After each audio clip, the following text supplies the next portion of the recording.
After 6 months in office as president, George Bush at last decided it was time for a summit with Mikhail Gorbachev. I said, I want to meet Gorbachev, and I want to do it soon. I felt it was important, but we had different feelings inside our administration. Still some wariness about the reality of the change and what Gorbachev's heartbeat really was, what his pulse really was. The George Bush administration spent a long time deciding what their policy should be, whether to continue that of President Reagan when George Bush was vice president, or to make a change. Bush and Gorbachev would meet to try to end the Cold War.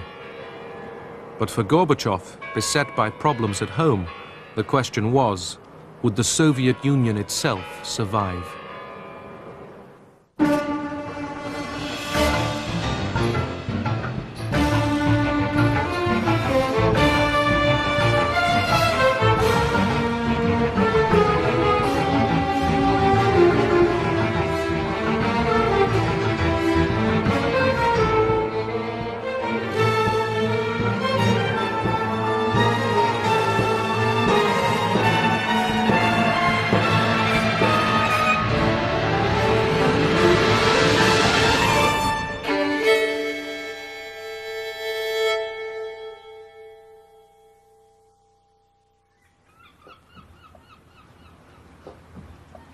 It took time to fix a venue for the summit, but finally Gorbachev and Bush agreed to meet in the Mediterranean on board ship.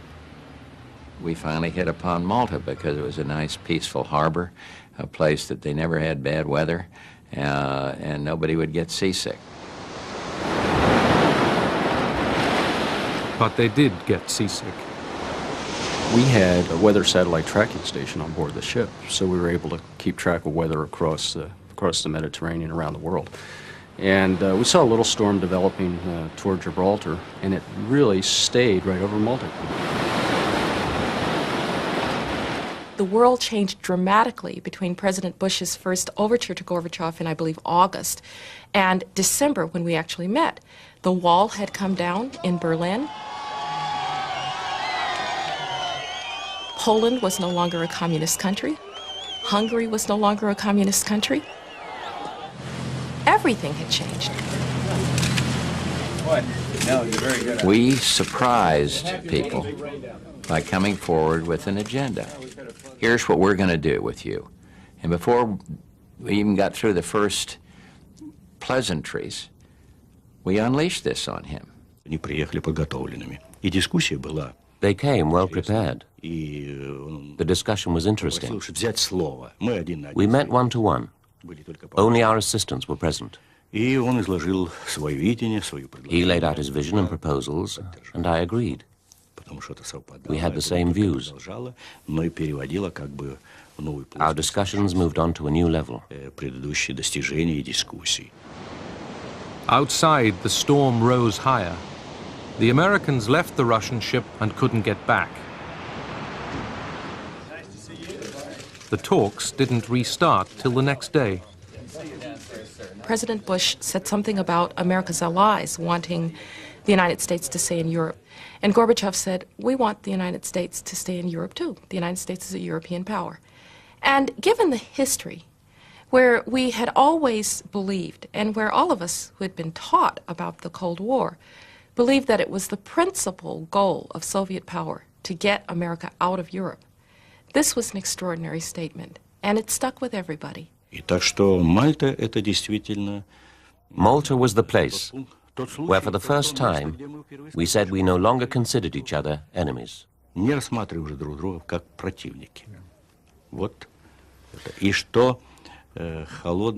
Sentence was passed on the Cold War. Leaving Malta, Gorbachev now had to face grave difficulties within the USSR. Beyond its borders, he could accept change.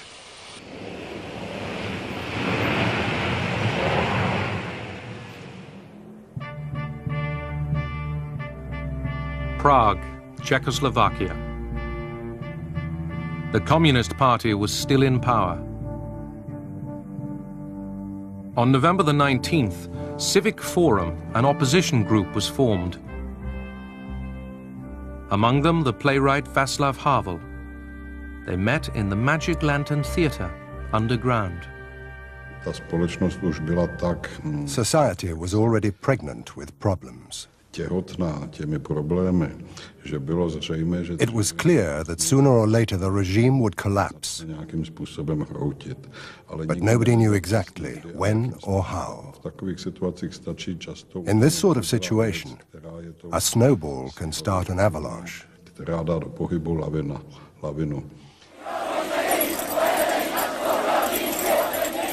Protesters in Prague were persistent and good-humored. They jangled keys to make their point to the government. Your time is up. There was an atmosphere of non-violence, of tolerance. People of very different views under a common threat worked well together.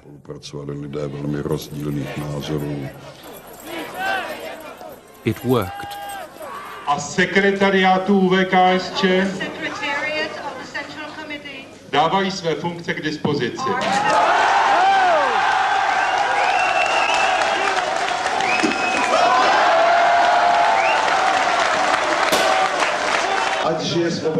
Present that day was Alexander Dubček, the communist leader deposed by Soviet tanks in the Prague spring of 1968.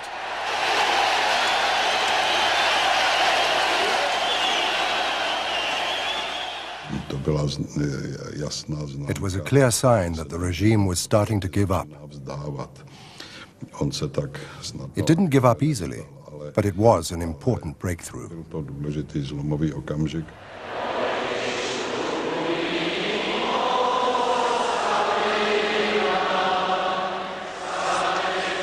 As people found their voices, Czechoslovakia was finding democracy again.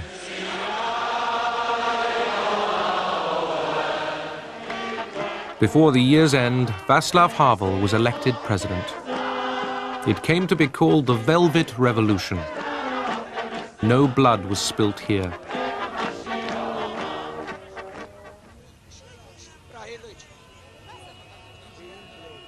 Timisoara, Romania.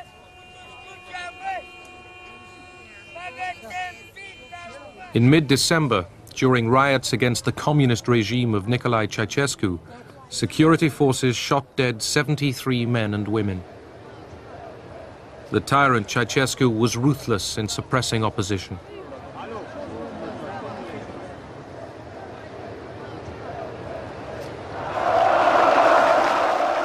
In Bucharest, on December the 21st, the Romanian government staged a pro-Ceausescu rally.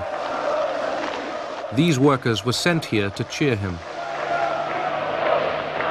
Doresc de asemenea să adresez mulțumiri inițiatorilor și organizatorilor acestei mari manifestări populare din București, considerând aceasta ca o...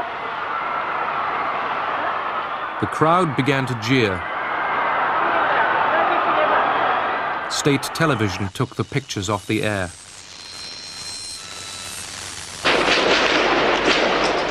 It was too late. There was fighting throughout the night.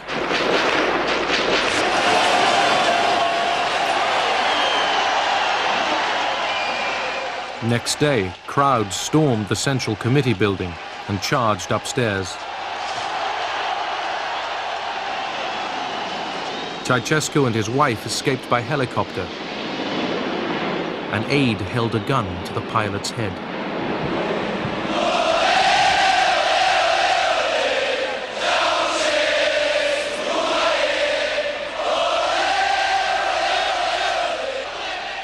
It was important to call on the whole population of Romania to get out on the streets so that they could paralyze the country. And that was what happened. It was important to say that Ceausescu had fled in his helicopter because people couldn't believe what was happening. That same day, Ceausescu was captured. He and his wife had got just 45 miles from Bucharest. In the muddle and confusion that followed, different factions fought it out in the streets.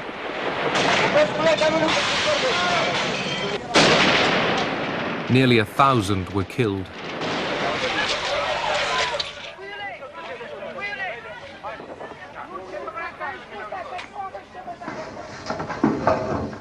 The Ceausescus were tried by court-martial. Unanimitate de voturi pe inculpații Ceaușescu Nicolae și Ceaușescu Elena la pedeapsa capitală și confiscarea totală a averii pentru săvârșirea infracțiunilor de genocid prevăzut de 357 alineatul 1 litera C cod penal.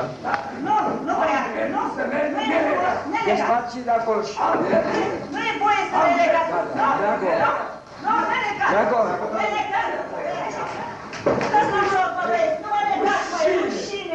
E rușine, v-am crescut ca o mamă. Dați la un loc, mă. Și asta, rupeți mâna, dați-mi drumul la mână. Dați-mi drumul. Sentence was carried out.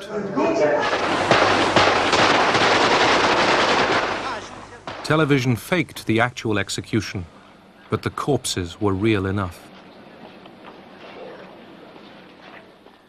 It reassured me to know Ceausescu was dead, even though we're humanists and I'm a poet. If he hadn't died, then we would have died. And that's the truth.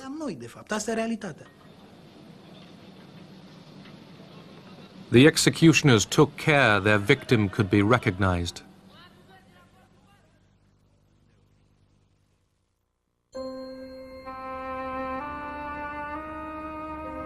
It was in the Soviet Union itself that Gorbachev faced insuperable problems. He could allow freedom to the satellites, but would he allow it to the Soviet republics? There were 15 separate republics. Most wanted independence. The Soviet Communist Party was losing control. Goods in the shops were scarce. We rightly chose freedom, democracy, glasnost and pluralism. But we got one thing wrong. People judged the state of the country by what they could or couldn't buy in the markets and shops.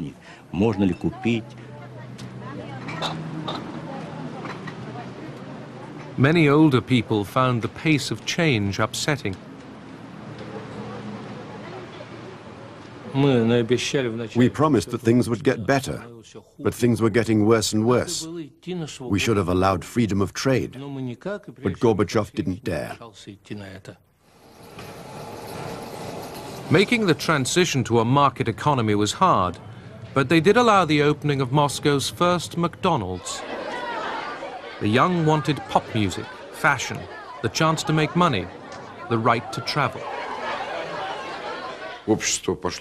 Society moved on, and the party stayed where it was. People started running like rats from a sinking ship. Gorbachev gave Soviet citizens for the first time the freedom to demonstrate. Now demonstrations called for an end to the Communist Party's monopoly of power. But communist hardliners opposed reform. Despite them, Gorbachev, himself a communist, chose pluralism. The Communist Party, which had ruled since the October Revolution of 1917, would have to share power with others. It was a complete break with the practice of Lenin and Stalin. Of the 15 republics of the Soviet Union, the Russian Federation was the largest. Most were responding to Gorbachev's loosening control with demands for national freedom. In the Baltic states of Estonia, Latvia and Lithuania, annexed by Stalin in 1940, the demand was total independence.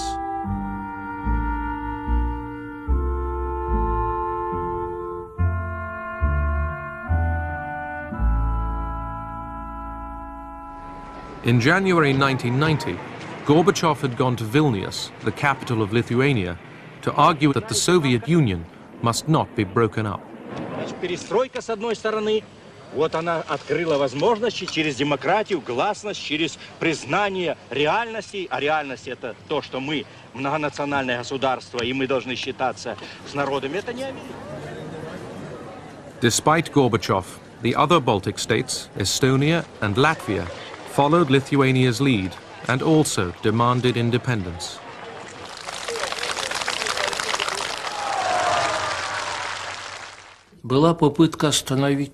He was trying to dam a river that was in full flood.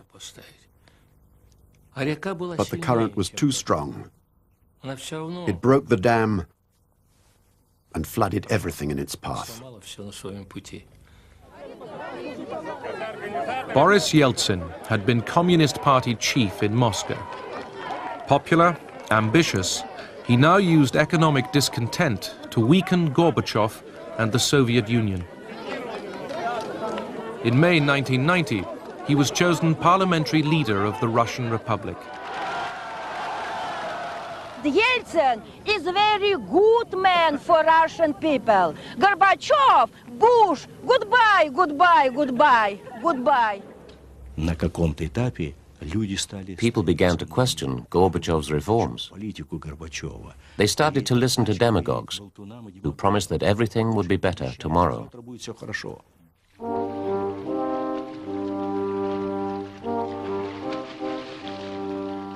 Yeltsin's struggle with Gorbachev was out in the open. Russia, richest of the republics, would be Yeltsin's road to power. Gorbachev would never really acknowledge that the Soviet Union would break up.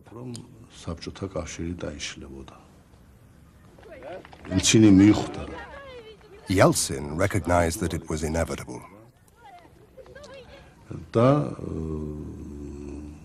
And he was one of the first to take the initiative, saying that Russia should declare its sovereignty and independence. Indeed, that's how he actually urged the other republics to become independent.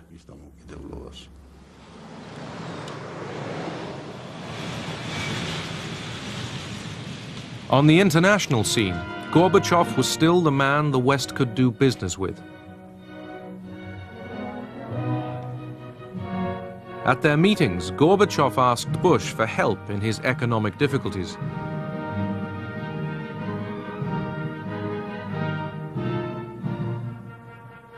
Bush warned Gorbachev not to use violence if the Baltic states pushed for independence. It looked like the Soviet Union was coming unstuck a little bit. At that point, I think we started to believe we were in a race to try to finish the business of ending the Cold War with Gorbachev still in power.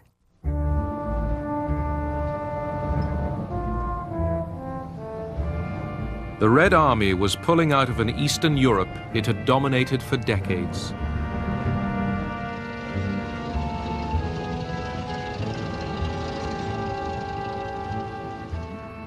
In Germany, the troops would leave a question mark behind them. Divided by the Cold War, Germany was moving towards unification. Would the Soviet Union really allow a united Germany to belong to the West's military alliance, NATO?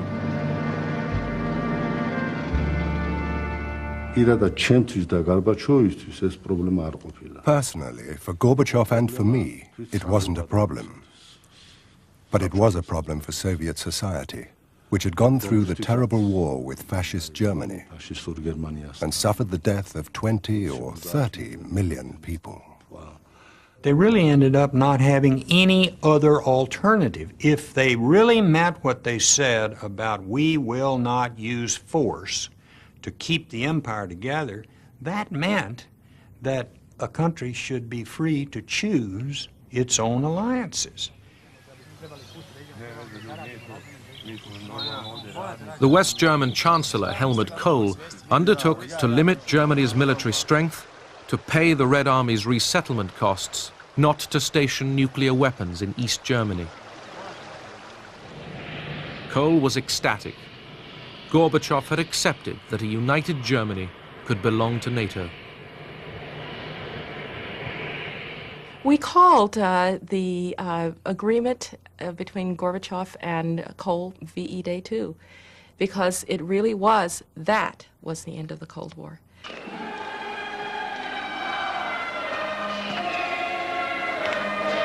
The divided Germany at the heart of the Cold War was reunited.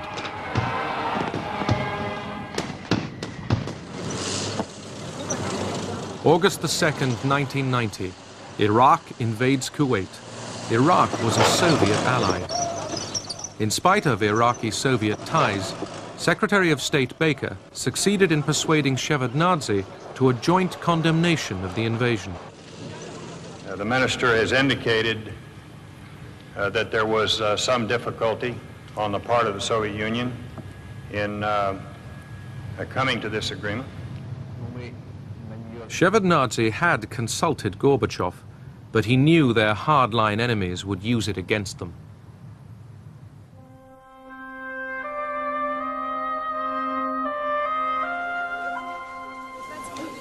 In Moscow, the daily lines for food grew longer.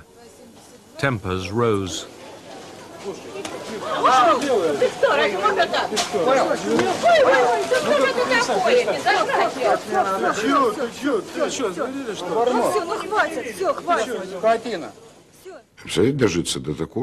Can you imagine we'd live to see the day when we needed coupons to buy socks? There weren't even any socks available. There was nothing on the shelves except out-of-date tins of fish. That was the result of perestroika. When Boris Nikolaevich Yeltsin suggested a new way forward, of course, people supported him.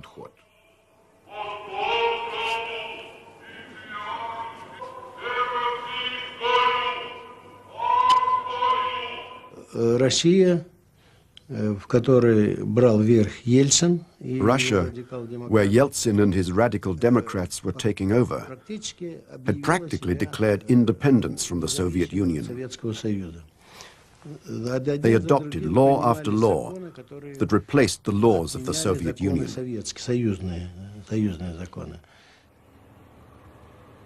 All that winter, Gorbachev was harassed by pressures from each side, for reform and against it. In December, Eduard Shevardnadze resigned. With Gorbachev sitting stony-faced, he warned of a hardline coup. Наступает диктатура, заявляюсь со всей ответственностью. Никто не знает, какая это будет диктатура и кто придет. Gorbachev had changed tack. He tightened security and brought hardliners into government. He appointed Gennady Yanayev his deputy. Yanayev declared, "I am a communist to the depths of my soul." Vilnius, Lithuania. On the 11th and 12th of January 1991, crack Soviet troops entered the capital to take back public buildings for the Soviet state.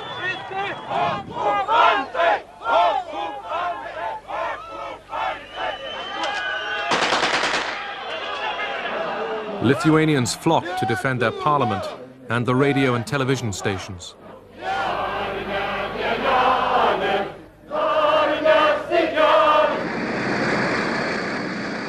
In the early hours of January the 13th, Soviet tanks attacked.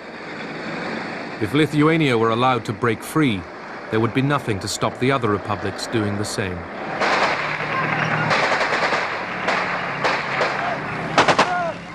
Kai Some people tried to push the tank back with their bare hands.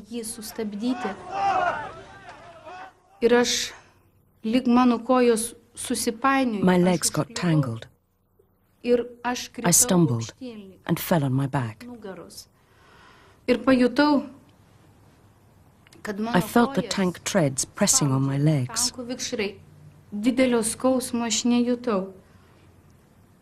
I didn't feel great pain, but I was shouting very loudly with all my strength, "Mama." Loretta's leg was saved. In the fighting, hundreds were injured. 14 were killed.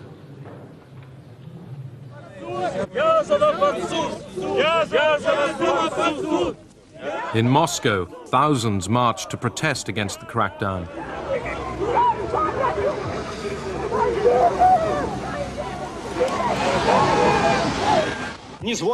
Gorbachev, caught in the middle, defended his government's actions. Мы же не можем допустить так. Ни центр, ни республики не можем стать на такую, чтобы не видеть это, что если ситуация такая возникает, там трудно предсказать, что может произойти. Army Day, 1991. The banners say "Strong Army, Strong Union" and "No to capitalism in the Soviet Union." Back to the old ways.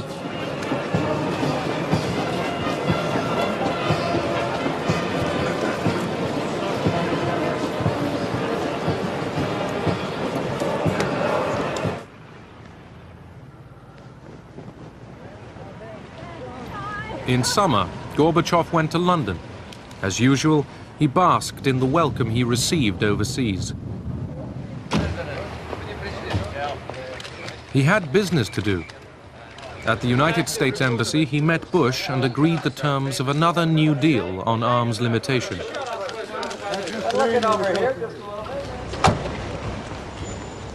But for the Soviet economy, the urgent need was for financial aid. Gorbachev asked the leading capitalist countries for massive loans. In seeking to end the Cold War, he was doing them all a favor. But in spite of the smiles and the handshakes, they turned him down flat.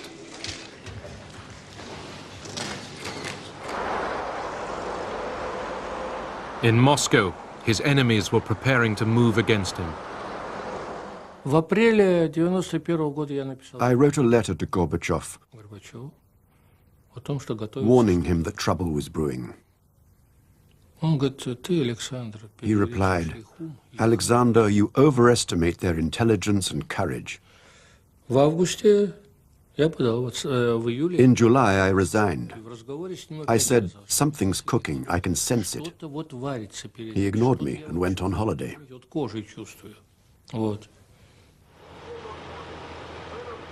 Gorbachev had drafted a new Union treaty, loosening the ties between the Soviet center and the republics. When it was due for signature in August, hardline communists were appalled. Boris Pugo, Dmitry Yazov, Gennady Yanayev, Vladimir Khrushchev. When I read the text for the first time on the 15th of August, I was amazed by the fact that we only had 4 days left to the end of the Soviet Union. On August the 18th, a delegation arrived in the Crimea, where Gorbachev was on holiday. They demanded he declare a state of emergency and hand over power. He refused and was put under house arrest. On August the 19th, Moscow awoke to the sound of tanks and the news that Gorbachev was ill. An emergency committee had taken over.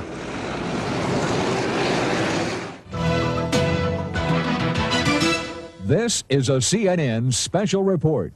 Soviet President Mikhail Gorbachev is, according to the official Soviet TASS news agency, out of office at this hour, replaced by his vice president, Gennady Yanayev.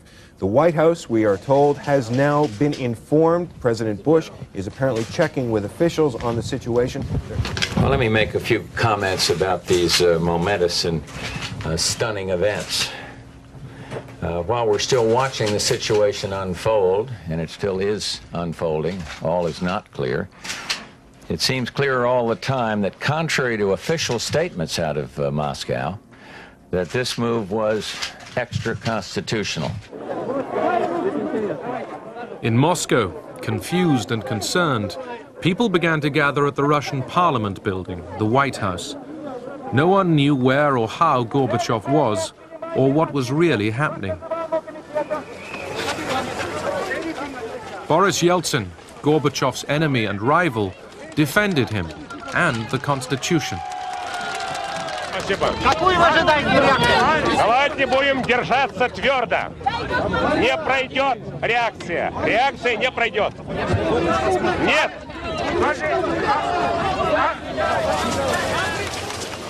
Yeltsin entered the Parliament building and prepared to resist.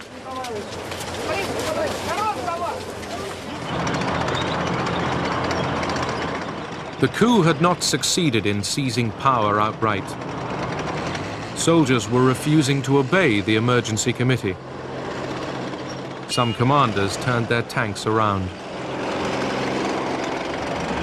Я очень рада, что солдаты наши нас поняли. Die Soldaten haben uns verstanden, das ist so eine Freude für uns. Я надеюсь, что это был не только приказ их командира, но и их внутреннее желание. Anxious crowds grew throughout the day. On the evening of the 19th, nervously, the plotters held a televised press conference. Советский народ был информирован о создании комитета по чрезвычайному положению. They were frightened. They had shaking hands. It was clear they didn't know what to do. At the same time, I felt scared because, God forbid, they should really come to power. What would happen then?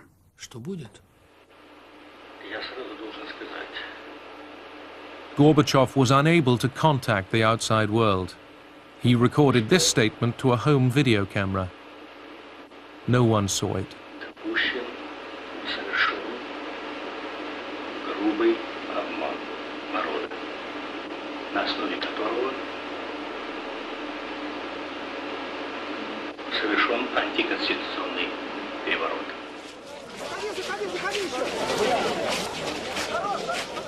As night fell, fears grew that the emergency committee, increasingly desperate, might order an attack on the White House and its defenders. We were defending a free Russia, and the symbol of free Russia was Yeltsin. We joined hands and waited for the tanks in dead silence.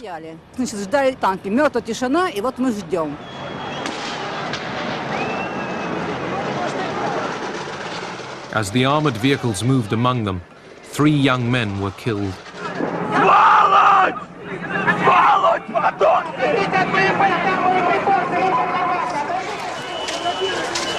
At 3 in the morning, Khrushchev called Yeltsin in the White House and admitted defeat.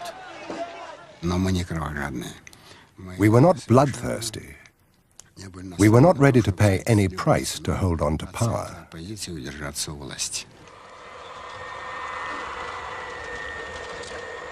Yeltsin sent a plane to bring Gorbachev back to Moscow. He arrived early on August the 22nd. Все, что мы сделали после 1985 года, уже дало свои реальные плоды. Общество, люди наши стали другими, и это было главным препятствием на пути этой авантюры, на которой встали группы лиц. Far more was changed than Gorbachev realized. Yeltsin was the victor and was now in command. Сегодня приняло решение объявить государственным флагом России трехцветный флаг.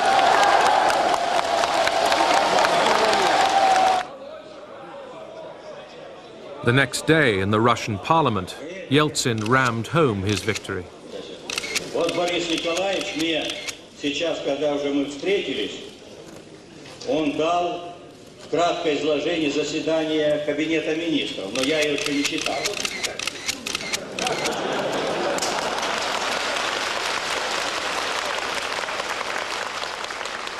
Humiliated by Yeltsin, and at last realizing that the Communist Party of the Soviet Union's role was finished, Gorbachev resigned as General Secretary. As talks on the Union continued, Gorbachev, still president of the USSR, was isolated.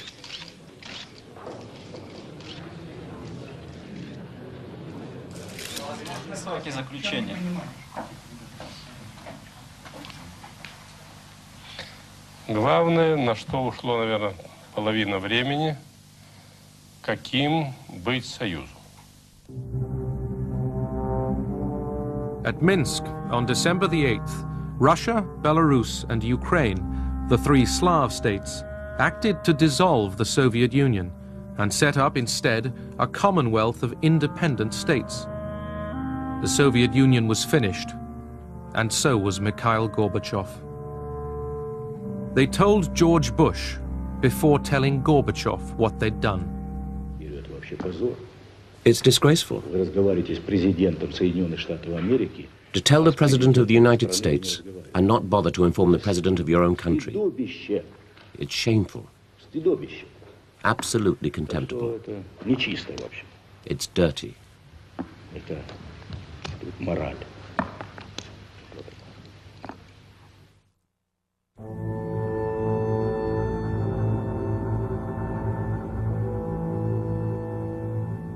For 45 years, the world feared a nuclear apocalypse. It never came. Statesmen on both sides who had the power to push the nuclear button in crisis after crisis put humanity's interest first. Nuclear deterrence kept the peace.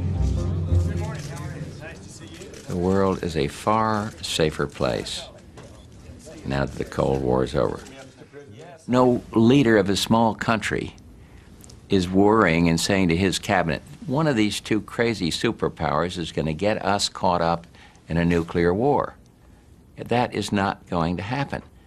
Those of us who experienced what I would call the fever of the Cold War, the permanent state of alarm about the prospect of a nuclear war, we breathe more easily now. We no longer have to carry this heavy burden.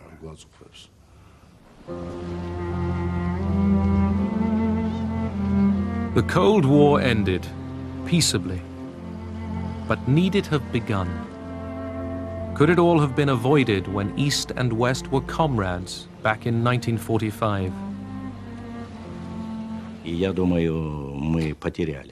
We missed our chance because there were so many suspicions on both sides.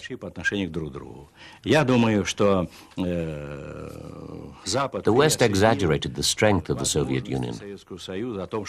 We could not possibly have moved into Europe. We were a devastated country. We'd lost millions of people. I can't imagine any circumstances under which we could have gotten along with Uncle Joe Stalin.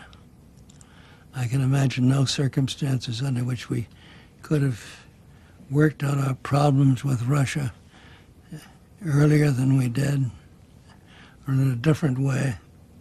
I've come to the conclusion we did it pretty goddamn well. Millions who might have died in nuclear conflict lived and prospered. But there were costs, human and material, and a price to pay. The manufacture and testing of nuclear weapons left a continuing mark. The legacy of the Cold War really means that the Cold War is still going on. It's going on because the air, water, and soil are polluted. It's very expensive and difficult to overcome this legacy. It's really a delayed action time bomb.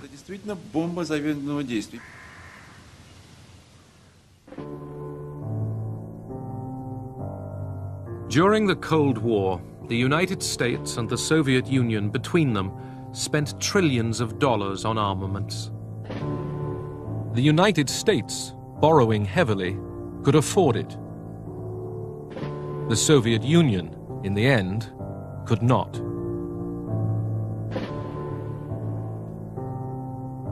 Part of that vast cost was necessary to maintain the balance on which world peace depended. Some of it was wasted.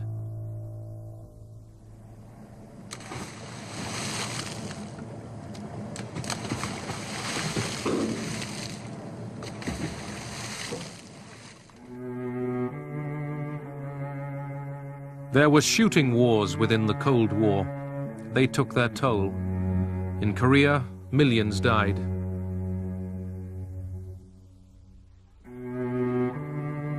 And millions in Vietnam, soldiers and civilians.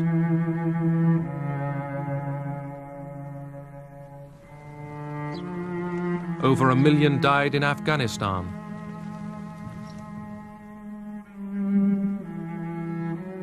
Hundreds of thousands died in Africa and in Central America. Some of these wars would have happened anyway. The Cold War made them more deadly.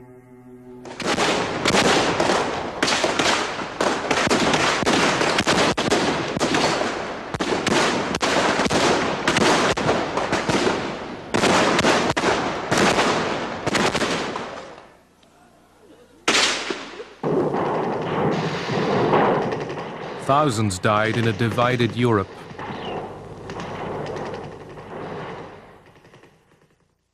$200 at the Berlin Wall. The living mourn the dead. Неправда. И камни говорят даже. Я прихожу сюда на могилу сына и только облегчаю здесь свою боль. Могу успокоиться, поговорить с ним, посоветоваться.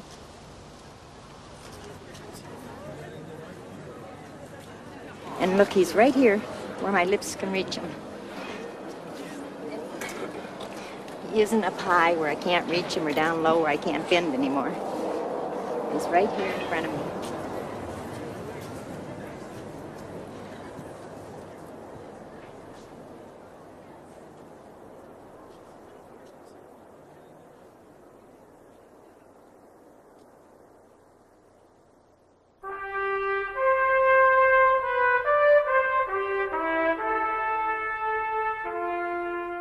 The Cold War was a clash of ideologies. And the big Cold War loser was Marxism-Leninism.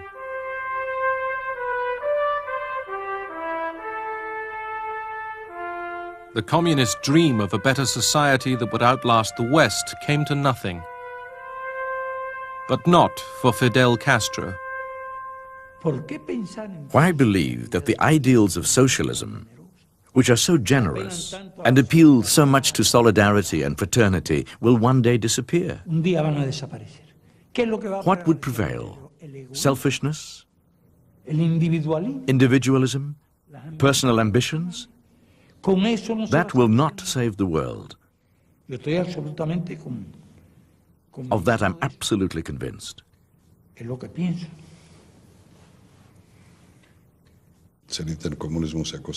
Communism as a system went against life, against man's fundamental needs, against the need for freedom, the need to be enterprising, to associate freely, against the will of the nation. It suppressed national identity. Something that goes against life may last a long time, but sooner or later it will collapse.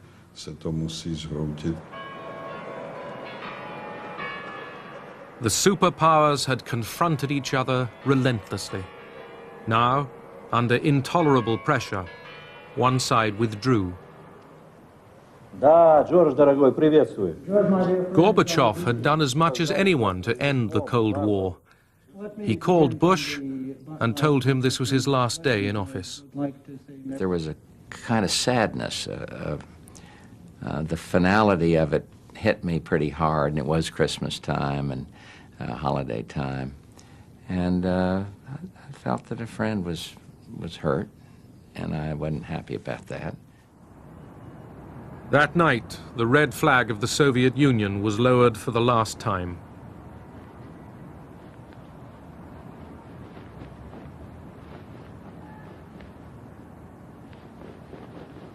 In Washington, Bush made his Christmas broadcast. For over 40 years, the United States led the West in the struggle against communism and the threat it posed to our most precious values. This struggle shaped the lives of all Americans. It forced all nations to live under the specter of nuclear destruction.